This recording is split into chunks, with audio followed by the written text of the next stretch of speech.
Haya sasa, wapenzi wa Pressure na wapenzi wa Big Boss, hapa anamzungumzia pembeni yuko Chado Massa, alafu pia niko na mwanangu Clam Vevo. Sasa mchongo unaoendelea na yaliyojili na yanayoendelea katika mitandao ya kijamii, lakini hizi ni za ndani kabisa. Sasa nashindwa kumwelewa kwamba huyu mwamba ana shida gani. Clam kama Clam kwa sasa amegombana na Chado Massa, kila moja anafanya mitikasi ya kwake, licha ya kwamba wapo kwenye tasnia moja na kila moja na brandi yake. Yani Chado Massa na brandi yake na ana wasanii wake, tukienda kwa Clam ana wasanii wake, lakini pia ana brandi yake. Lakini nikienda kwenye takwimu, Clam yuko juu. Naweza nikazungumza kwamba kwa vijana wale wadogo ambao kwa sasa wako kwenye top 3 ya vijana ambao wanafanya vizuri, lakini pia tamthilia zao pia zinaangaliwa, akiwemo pia Clam kama Clam ambaye kwa sasa anashindana na Steve Mweusi. Sasa kitendo cha kusikika hizi taarifa ya kwamba Clam na Chado Massa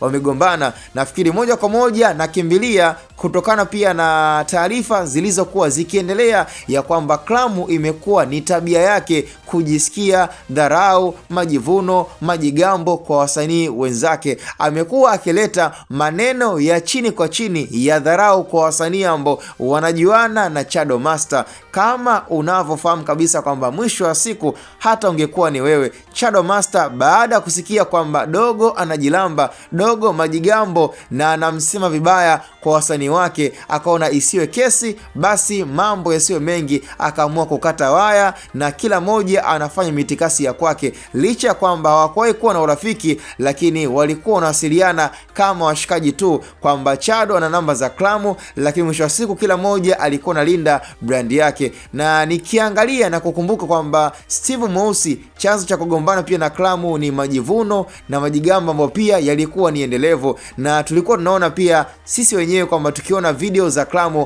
alikuwa anajilamba, kujigamba sana, alikuwa anamzungumzia vibaya Steve Mweusi. Moja kwa moja alisha kuzungumza kwamba hakuna msanii hapa nchini Tanzania ambaye pia anafanya maigizo kama ya kwake ambaye anaweza akamzidi kwa pesa. Na kumbuka Steve Mweusi akaja kufanyiwa interview pale Clouds na akajibu kwamba Clam kama anasema kwamba yeye ana pesa, muache kwamba yeye ndo aendelee kuwa tajiri na awe na pesa. Kwa mwisho wa siku Steve alimjibu kiheshima na kiutuzima kwamba kijana bado ni mdogo, ana ule umaarufu ambao unapelekwa na miemko kiasi kwamba anashindwa kuwa na nidhamu na heshima mpaka kwa wasanii wenzake ama malegend ambao tayari ukiangalia Clam amemkuta Steve kwenye game. Kwa mwisho wa siku ilihitajika pia heshima na kauli ambazo zingekuwa ni nzuri kwa Steve Mweusi. Cha msingi, dondosha komenti yako ndani ya platform ya Hatboy Media.